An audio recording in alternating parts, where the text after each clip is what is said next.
Hello दोस्तों, प्यारे बच्चों, कैसे हैं आप सब। उम्मीद करता हूं आप लोग बहुत अच्छे होंगे, सुरक्षित होंगे। मैं कमल कुमार आपका आपके चैनल कॉमेट क्लासेस में स्वागत करता हूं।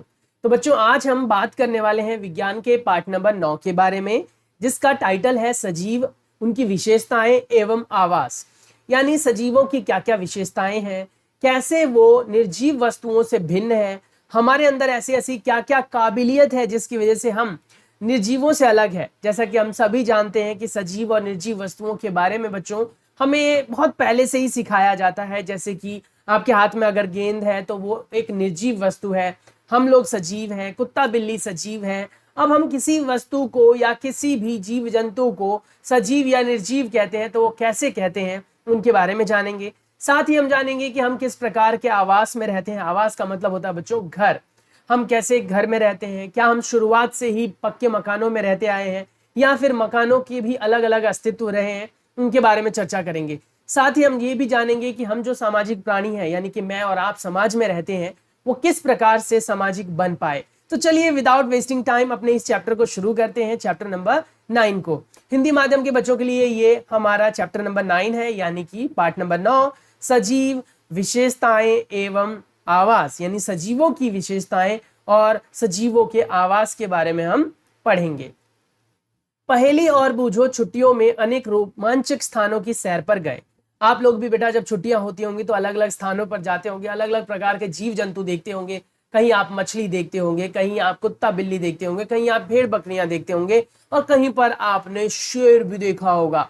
तो ऐसे ही आप अलग अलग स्थानों पर जाते हैं तो अलग अलग जगहों पर घूमकर हमें अलग अलग चीजें देखने के लिए मिलती है। ऐसे ही एक यात्रा पर वे ऋषिकेश में गंगा नदी देखने गए। वो ऐसी ही यात्रा पर एक गए थे, निकले थे और वो गंगा नदी देखने गए। उन्होंने हिमालय की हिमांचित पर्वत श्रृंखला के पर्वतों का पर्वतारोहण भी किया, जहां बहुत ठंड थी। यानी वो हिमालय पर्वतों पर भी गए जहां पर बहुत ठंड थी। इस पर्वतों पर उन्होंने ओक, चीड़, देवदार जैसे अनेक वृक्ष देखे जो उनके मैदानी क्षेत्रों के वृक्षों से बहुत अधिक भिन्न थे। यानी उन्होंने वहां पर देखा कि अरे भाई, हमारे यहाँ के पेड़ तो कुछ अलग तरीके के होते हैं और यहाँ के पेड़ कुछ अलग तरीके के हैं, कुछ तो विशेषताएं हैं ना। तो वातावरण के हिसाब से बेटा जीव जंतु भी अलग अलग जगहों पर अलग अलग पाए जाते हैं। अगर आप देखें यहाँ के लोगों को, अगर आप देखें नेपाल के लोगों को, चाइना के लोगों को, जापान के लोगों को, तो बेटा सभी में देखने के हिसाब से बहुत विभिन्नताएं हैं। हालांकि सभी के दो हाथ, दो पैर, नाक, कान सब दिखाई देंगे, पर उनका जो शारीरिक ढांचा होता है वो अलग अलग होता है। एक और अभियान में उन्होंने राजस्थान की यात्रा की एवं ऊंट पर उष्ण मरुस्थल में भी घूमे वो। यानी वो राजस्थान भी गए और उन्होंने मरुस्थल की यात्रा भी की। यहां से उन्होंने नागफनी के अनेक प्रकार के पौधे एकत्र किए। अंत में वे पुरी गए और उन्होंने समुद्र तट की सैर की और वहां केजुराइन के वृक्षों की कतार देखी। ठीक है, केजुराइना बोलते हैं इसे, केजुराइना की वृक्ष की कतारें देखी। इस स्थान के भ्रमण के रोमांचक एवं उल्लासपूर्ण क्षणों का स्मरण करते हुए उन्होंने अचानक एक विचार आया। यानी उन्होंने अलग अलग जगहों पर अलग अलग चीजें देखी और देखते हुए उनको ना अचानक से विचार आया, ये सभी स्थान एक दूसरे से भिन्न हैं। बिल्कुल, कुछ तो बहुत ठंडे हैं, कुछ बहुत गर्म हैं, कुछ उष्ण हैं, कुछ आर्द्र हैं, परंतु उन सभी स्थानों पर अनेक प्रकार के सारे जीव थे। यानी कि कह सकते हो कि अनेक प्रकार के बहुत सारे जीव उन्होंने देखे। अब जैसे कई स्थानों पर आपको भेड़ बकरियां देखने के लिए मिलती है बेटा, कई स्थानों पर आपको वो नहीं देखने के लिए मिलती है। कई स्थानों पर आपने देखा होगा गाय भैंस पाले जाते हैं और कई स्थानों पर गाय भैंसों को पालना थोड़ा जटिल होता है, इसीलिए वो लोग भेड़ बकरियों को पालते हैं और उनका दूध पीते हैं।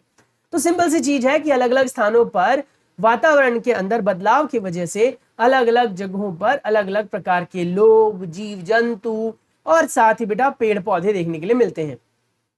उन्होंने यह जानने की कोशिश की कि क्या पृथ्वी पर कोई ऐसा स्थान भी है जहां कोई भी जीव नहीं पाया जाता। हाँ, दिमाग में तो सवाल उठता है ना कि भैया, हमने देखा कि मरुस्थल में अनेक प्रकार के जीव है, हमने देखा कि राजस्थान में अलग प्रकार के जीव है, हमने देखा कि जो पठारीय क्षेत्र है वहां पर अलग प्रकार के जीव है।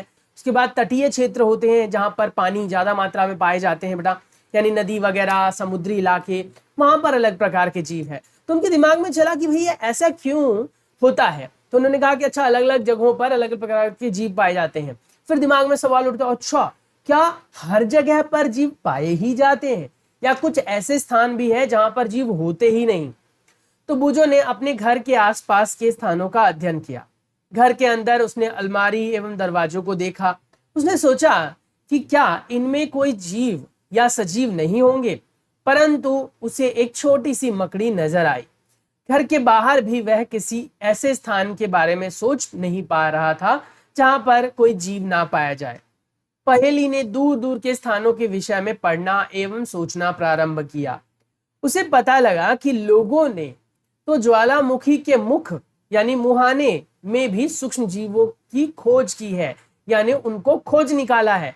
यानी कहने का तात्पर्य यह है बेटा कि हमारे आसपास में जितने भी जगह क्षेत्र वगैरह पाए जाते हैं, इन सभी क्षेत्रों में अलग अलग प्रकार के जीव होते ही होते हैं। यानी कोई ऐसा क्षेत्र ही नहीं है जहां जीव ना पाए जाते हो। हाँ, वो बात अलग है, हम उन्हें सीधे तौर पर ना देख पाए, यानी कि मैंने देखा अच्छा वो तो कुत्ता भाग रहा है, वो बिल्ली भाग रही है, लेकिन जहां पर कुत्ता बिल्ली नहीं भी है या है भी बच्चों, वहां पर भी सूक्ष्म जीव तो पाए ही जाते हैं। तो कुल मिलाकर बात यह है कि ऐसा कोई भी स्थान नहीं है जहां सूक्ष्म जीव ना पाए जाते हो या सजीव ना हो। ऐसे यहाँ पर एक चित्र दिया गया है बेटा, जैसा कि आप देख सकते हैं। ये है बूझो भैया और ये है पहेली दीदी, और ये भ्रमण करने गए। इन्होंने देखा कि यहाँ पर इसे भेड़ दिखाई दिया, बगल में भी भेड़ है, देखो यहाँ पर भेड़ है। उसके बाद बेटा यहाँ पर इन्होंने गाय देखी, तांगा देखा, उन्होंने पेड़ पौधे देखे, पक्षियां देखी। तो इन तरह से या इस तरह से आप कह सकते हो कि अलग अलग प्रकार के जीव देखने के लिए उनको मिले, तितली वगैरह भी देखने को मिली। अब कुल मिलाकर बात क्या समझ में आई कि भैया ऐसा कोई भी क्षेत्र नहीं है जहां पर सजीव ना पाए जाते हो। अब है 9.1 सजीव एवं उनका परिवेश, यानी जो सजीव हमारे आसपास में है उनके परिवेश के बारे में हम बात करेंगे। पहेली एवं बूझों के मस्तिष्क में एक और विचार आया, यानी उन्होंने एक और सोच रखी। जिन स्थानों की उन्होंने सैर की थी वहां किस प्रकार के जीव पाए गए, यानी किस प्रकार के जीव पाए जाते हैं उनके बारे में उन्होंने सोचा। जैसे मरुस्थल में हमने जाना कि भैया क्या पाए जाते हैं, तो हमने देखा मरुस्थल में पाए जाते हैं ऊंट। हालांकि ऊंट तो अन्य क्षेत्रों में भी मिल जाते हैं, लेकिन मुख्यतः ऊंट राजस्थान में मरुस्थलीय इलाके में पाए जाते हैं। तो कह रहे मरुस्थल में ऊंट थे।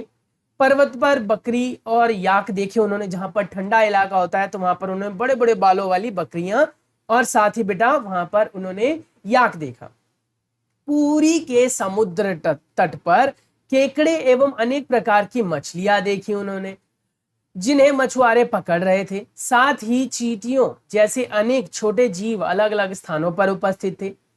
इन क्षेत्रों में पाए जाने वाले विभिन्न प्रकार के पौधे अन्य क्षेत्रों के पौधों की प्रजातियों से भिन्न थे। उसके बाद कह रहे क्या कि इन भिन्न क्षेत्रों का परिवेश कैसा था, क्या उनका परिवेश भी एक समान था। तो अब हम ये जानेंगे। तो कहते हैं क्या कि अलग अलग प्रकार के जीव अलग अलग क्षेत्रों में पाए जाते हैं। कुछ कॉमन जीव होते हैं बेटा जो हर क्षेत्र में पाए जाते हैं, जो बिहार में भी पाए जाएंगे, राजस्थान में भी पाए जाते हैं, और साथ ही बेटा वो पर्वतीय इलाकों में भी पाए जाएंगे। यानी अलग अलग क्षेत्रों में अलग अलग जीव तो होते हैं, लेकिन कुछ जीव सामान्य रूप से हर जगह पाए जाते हैं। चलिए अब हम बात करेंगे क्रियाकलाप 1 के बारे में। क्या कहता है, आइए एक वन से प्रारंभ करते हैं जहां पाए जाने वाले सभी जीवों यानी पौधों, जंतुओं, वस्तुओं के बारे में हम सोचते हैं। एक जंगल में पाए जाने वाले जंतुओं, पौधों और वस्तुओं को सारणी 9.1 कॉलम 1 में लिखिए। दूसरे क्षेत्र या क्षेत्रों में पाए जाने वाले वस्तुओं को जंतुओं एवं पौधों के नाम के आधार पर भी आप सारणी में लिख सकते हैं। आप इस अध्याय में दिए गए उदाहरणों को इकट्ठा कर सारणी 9.1 को भर सकते हैं। अपने मित्रों, माता पिता, अध्यापक से भी इस विषय पर बातचीत करके, विचार विमर्श करके बेटा भर सकते हैं तथा तालिका को पूरा कर सकते हैं। उसके बाद कह रहे क्या कि अगर आप इसमें ना समझ पाए कि आखिर क्या क्या चीजें भरी जाएंगी, कैसे होगा, तो आप पुस्तकालय में जाएं, वहां पर विभिन्न प्रकार की पुस्तकें मिल जाएगी आपको जंतुओं से संबंधित, जिनमें जंतुओं, पौधों, खनिजों के बारे में लिखा होगा, उनमें भी आप जाकर पढ़ सकते हैं वहां पर। अब कहते हैं क्या कि इस सारणी में प्रत्येक कॉलम में एकाधिक या एक से अधिक छोटी बड़ी वस्तुओं एवं जीवों को सम्मिलित करने का प्रयास कीजिए। जिनको भी आप बेटा जानते हैं या आसपास में आप लोगों ने देखा है। जिस प्रकार की वस्तु हमें मिलती है वे शायद जीवित वस्तु या पौधे ना हो, संभवतः यह पौधों के भाग जैसे सूखी पत्तियां, जंतुओं के अवशेष जैसे हड्डी वगैरह भी हो सकते हैं। हमें विभिन्न प्रकार की मिट्टी, रोड़े भी मिल सकते हैं। अध्याय 5 में हम इसकी चर्चा कर चुके हैं कि समुद्र जल में लवण घुले हुए हैं और इस प्रकार की कुछ अन्य वस्तुएं भी हो सकती हैं। जैसे जैसे हम अध्याय को पूरा करेंगे आप सारणी 9.1 में कुछ और उदाहरण भी सम्मिलित कर पाएंगे। जब हम अन्य रोचक स्थानों की यात्रा करेंगे तब सारणी के बारे में और व्यापक रूप से सोच पाएंगे। यानी कोई जल्दबाजी नहीं है सारणी को भरने की बेटा, आपको खुद देखना है वन में क्या पाया जाता है। तो वन में जो चीजें पाई जाती है वो आप भरेंगे बेटा।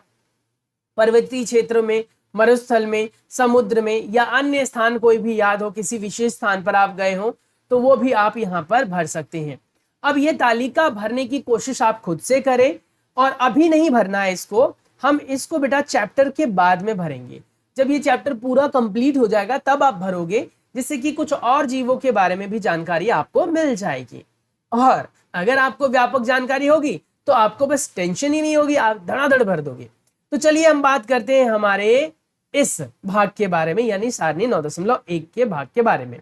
तो देखो वन में क्या पाया जाता है। अरे भैया वन में बहुत सारी चीजें पाई जाती है। सूखे पत्ते होते हैं, झाड़ियां होती हैं, सांप होते हैं। उसके बाद बेटा वन में और क्या पाए जाते हैं, गोबर पाई जाती है, मल इत्यादि। और हो सकता है कि जीव जंतुओं की हड्डियां पाई जाती हों, कांटेदार वृक्ष पाए जाते हों, बड़े बड़े वृक्ष पाए जाते हों और साथ ही खतरनाक जीव जैसे शेर, चीता इत्यादि भी पाए जाते हैं। तो इस तरीके से हम कह सकते हैं कि हमारे आसपास में जो अलग अलग जीव है वो अलग अलग क्षेत्रों में पाए जाते हैं। तो ये चीज आपको ध्यान रखनी है। ऐसे पर्वतीय क्षेत्रों में आपको क्या मिलता है, तो पर्वतीय क्षेत्रों में बेटा बड़े बड़े बालों वाले याक, भेड़, बकरियां, ये सब आपको देखने के लिए मिलती हैं। मरुस्थलीय क्षेत्र में बेटा ऊंट मिल जाता है आपको देखने के लिए, लकड़ी के खिलौने मिल जाते हैं देखने के लिए बेटा, रेतीली भूमि मिल जाती है। अब ये कह रहे हैं ना आपको जंतुओं के बारे में लिखना है, पौधों के बारे में, जैसे कटीले पौधे मिलते हैं पर्वतीय क्षेत्रों पर और साथ ही बेटा जो मरुस्थलीय क्षेत्र है वहां पर, तो यह आप लिख सकते हैं। साथ ही बेटा कहता है क्या कि अन्य वस्तुएं भी अगर आपको कुछ मिलती हैं तो उनके बारे में आप सोचकर यहाँ लिख सकते हैं। और वैसे हम इसको भरेंगे बाद में, ठीक है। क्यों भरेंगे बेटा बाद में हम, क्योंकि आपको पता लग गया होगा क्योंकि बहुत सारी चीजें हमें हैं इस मतलब इस चैप्टर में पढ़ना, जो पौधों के बारे में आपको बताएगा, जीवों के बारे में आपको बताएगा या अन्य जंतुओं के बारे में भी बेटा आपको बताएगा। तो लगभग हमारी 13 मिनट की क्लास हो चुकी है और उम्मीद करता हूं कि आपको इस चैप्टर का टाइटल तो समझ में अब आ ही चुका होगा।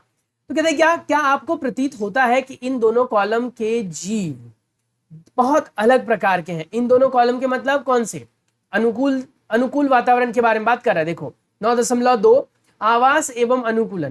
क्रियाकलाप 1 में आपके द्वारा सूचीबद्ध किए गए पौधे एवं जंतुओं से आपको क्या मिला, क्या आपको अनेक प्रकार के सजीव मिले। तालिका 9.1 के मरुस्थल वाले कॉलम और समुद्र वाले कॉलम को, ठीक है, इनको ध्यान से देखिए। देख लिया, अगर आप भर लेंगे तो देख लेंगे बेटा। और कहते हैं कि क्या ये अलग है, हाँ, मरुस्थलीय इलाके में अलग प्रकार के जीव पाए जाते हैं जो आवास के हिसाब से बिल्कुल अलग देखने में मिलते हैं। जैसे मरुस्थल में बेटा आपको ऊंट पाए जाते हैं, ऊंट के बारे में हम स्पेशली फोकस कर रहे हैं। या फिर छोटी छोटी पत्तियों वाले झाड़ियां मिलती हैं, कैक्टस मिल जाता है बेटा, कटीले जो पौधे होते हैं वो मिल जाता है। तो इस तरीके से आप जब ध्यान से देखेंगे ना तो आपको ये सब चीजें देखने के लिए मिलेंगी। अब कहते हैं क्या कि इन दोनों क्षेत्रों में किस प्रकार का परिवेश है। समुद्र में जंतु तथा पौधे लवणीय जल यानी खारे जल में रहते हैं, ठीक है, क्योंकि समुद्र का पानी बेटा खारा है, तथा श्वसन के लिए जल में विलय वायु ऑक्सीजन का प्रयोग करते हैं। जैसे बेटा समुद्र की अगर हम बात करते हैं तो समुद्र में आपको मछलियां मिलती हैं और मछलियां क्या करती हैं, जो समुद्र में घुला हुआ बेटा ऑक्सीजन होता है, उसके पानी में घुला हुआ ऑक्सीजन होता है, उन ऑक्सीजन को अवशोषित कर लेती हैं। तो कहीं ना कहीं वो अलग हुए। मरुस्थल में जल बहुत कम मात्रा में उपलब्ध होता है। मरुस्थल दिन में बहुत गर्म, रात में बहुत ठंडा होता है। मरुस्थल में पाए जाने वाले पौधे जंतु भूमि पर रहते हैं, श्वसन के लिए आसपास की वायु का उपयोग करते हैं। तो कुल मिलाकर बात यह कहे कि समुद्री इलाका और मरुस्थलीय इलाका बिल्कुल अलग है। समुद्री इलाका जहां पर बेटा पानी से लोग क्यों कह सकते हैं, पानी से जीव कह सकते हैं। तो पानी से जीव श्वसन लेते हैं, वहीं पर मरुस्थलीय इलाके में बेटा वायु से श्वसन लेते हैं। समुद्र तथा मरुस्थल भिन्न प्रकार के परिवेश हैं और हम इन दोनों क्षेत्रों में बिल्कुल भिन्न प्रकार के पौधे और जंतु देखते हैं। क्यों, ऐसा नहीं है क्या? हाँ, बिल्कुल ऐसा ही है। आइए दो भिन्न प्रकार के परिवेश मरुस्थल एवं जल के दो जंतुओं ऊंट और मछलियों का प्रेक्षण करते हुए इनकी शारीरिक संरचना, मरुस्थलीय स्थिति, ये सब जानने की कोशिश करते हैं। अब कहते हैं क्या कि जो पानी में रहने वाले जीव है, जैसे कि आप मछली की बात करें और बेटा मरुस्थल में रहने वाले जीव यानी कि ऊंट की बात करें, तो इन दोनों की संरचना में बहुत भिन्नता है। ऊंट की गर्दन लंबी होती है, जिससे कि ऊंचे ऊंचे जो वृक्ष होते हैं, वृक्ष ऊंचे क्यों होते हैं मरुस्थल के बेटा? क्योंकि जमीन बहुत गर्म हो जाती है और जिसकी वजह से बेटा वृक्ष अगर छोटे रहेंगे तो उनको गर्मी ज्यादा लगेगी और वृक्ष मर जाएंगे, इसीलिए वहां के वृक्ष लंबे होते हैं। साथ ही उनके पत्ते छोटे होते हैं और झाड़ियां कटीली होती हैं। वहीं पर अगर हम बात करें मरुस्थल के अंदर जीव के बारे में यानी कि ऊंट के बारे में, तो ऊंट की गर्दन इसीलिए लंबी है क्योंकि वो ऊंची ऊंची झाड़ियों को, पेड़ पौधों के पत्तों को खा सके। ऐसे उनके लंबे लंबे टांग होते हैं, जिसकी वजह से वो अपने आप को बेटा जो रेतीली जमीन है उनकी गर्मी से बचा सके। ऐसे उसका हम्प होता है बेटा ऊपर की तरफ, कुब्बड़ बोलते हैं जिसे इंग्लिश में कहते हैं हम्प। और वो जो हम्प होता है, हम्प के अंदर वो वाटर स्टोर कर लेते हैं, पानी को एकत्रित कर लेते हैं, जिससे कि लगभग वो 7 से 10 दिन तक बिना पानी पिए भी रह सकते हैं। और सबसे बड़ी बात, वो सुसु बहुत थोड़ा करते हैं और जो सुसु करते भी है तो उनका सुसु एकदम गाढ़ा होता है क्योंकि वो सुसु के अंदर का भी पानी अवशोषित करने की ताकत रखते हैं। तो वही है, अलग अलग जीवों की अलग अलग विशेषता। तो कह रहा है क्या कि रहने योग्य बनाती है। ऊंट के लंबे जो पैर होते हैं जिससे उसका शरीर रेत की गर्मी से दूर रहता है। उसके मूत्र उत्सर्जन में मात्रा भी बहुत कम होती है। मल बहुत ही शुष्क होता है, यानी उसका जो पोटी होता है बेटा वो बिल्कुल सूखा होता है। उसके पसीने स्वेद भी नहीं आता, यानी कि पसीना मतलब स्वेद भी नहीं आता, यानी कि ऊंट को पसीना नहीं निकलता बेटा, क्योंकि शरीर से जल का ह्रास बहुत कम होता है, इसीलिए जल के बिना भी वो कई दिनों तक रह सकते हैं। वहीं पर अगर बेटा मैं और आप और मछलियों की बात करें तो मछलियां तो जल के बिना बिल्कुल भी नहीं रह सकती, हम तो फिर भी रह सकते हैं कुछ देर तक। आइए विभिन्न प्रकार की मछलियों को देखें। इनमें से कुछ को चित्र 9 दशमलव में दर्शाया गया है, परंतु इनमें अधिक किस्म की मछलियों में क्या आपको इनकी आकृतियों के अंदर समानता दिखाई देती है? यानी कि इतने सारी जो मछलियां हैं, क्या इनकी आकृतियों में समानता दिखाई दे रही है? हाँ, सभी के सभी आगे की तरफ से पतले और पीछे की तरफ से पतले, बीच में मोटे हैं, सभी के सभी। ये हमने बेटा पहले भी, इससे पहले के पाठ में भी पढ़ा हुआ है, जिसे हम कहते हैं संरेखीय संरचना। तो ये जो है इसमें पीछे पतला है, ये आगे पतला है, चोंच जैसी संरचना है, जिससे कि ये पानी में आसानी से तैर सकते हैं। तो ये सभी मछलियों की खास बात होती है। बाकी मछलियों में सांस लेने की विधि भी लगभग सभी में एक समान होती है। वो अपने गलफड़ों द्वारा या गिल्स के द्वारा सांस लेते हैं। इन सभी का शरीर जो है धारा रेखीय है। जो रेखीय संरचना मैंने कहा वही धारा रेखीय है, जिसकी चर्चा हम अध्याय 8 में कर चुके हैं। बेटा अगर आपने वो पाठ नहीं पढ़ा, अभी तक ध्यान से नहीं सुना है, तो चैनल पर विजिट करें और आपको वहां से जाकर देख सकते हैं उस पाठ को। उनकी यह आकृति उन्हें जल के अंदर विचरण करने में सहायता करती है, यानी जल में चलने में सहायता करती है। मछली का शरीर चिकने और हल्के सल्कों से ढका होता है। शल्क होते हैं बेटा जो पन्नी जैसी संरचना होती है, जिससे कि मछलियों के जो शारीरिक संरचना होती है उसके ऊपर पानी का असर ना पड़ सके। ये शल्क मछलियों को सुरक्षा तो प्रदान करते ही हैं, साथ ही उन्हें जल में सुगमता से तैरने में सहायता भी करते हैं। हमने अध्याय 8 में चर्चा की थी कि मछलियों की पंख और पूंछ चपटी होती है और साथ ही उन्हें संतुलन बनाए रखने में और तैरने में मदद करती है, दिशा बदलने में मदद करती है, जो उन्हें जल के अंदर दिशा परिवर्तन, संतुलन बनाए रखने में सहायता करती है। मछली के गिल्स यानी क्लोम होते हैं, जिसे आप कहते हैं गलफड़े, और उसकी सहायता से वो सांस लेती हैं, श्वसन प्रक्रिया करती हैं। हम देखते हैं कि मछलियों की संरचना उसे जल में रहने के लिए सहायक बना देती है और मरुस्थल में सहायता करती है, जो राजस्थान में रहने वाले जीव जंतु हैं उनको। और वही कह रहे हैं क्या कि ये जीव एक दूसरे स्थानों पर नहीं रह सकते। अगर मान लो मछली को मैं निकाल कर मरुस्थलीय इलाके में लेकर जाऊं तो मर जाएंगे। ऐसे मरुस्थल के जीव को यानी ऊंट को पानी में लेकर जाऊं, पूरा पानी में डुबा दूं तो मर जाएगा। तो वही कह रहा है क्या हमने पृथ्वी पर पाए जाने वाले असंख्य प्रकार के जंतुओं में से केवल 2 के उदाहरण लिए। अभी हमने सिर्फ और सिर्फ फोकस किया मरुस्थलीय इलाका और जो हमारा बेटा जलीय इलाका है, उसमें भी हमने बहुत सारे जीवों की बात नहीं की है। उसमें हमने सिर्फ 2 जीवों की बात की। एक हमने ऊंट की बात की बेटा, और एक हमने बात की किसकी, बताओ बताओ, एक मछली की बात की है। तो ये बात आपको ध्यान रखनी है। आ गया समझ में?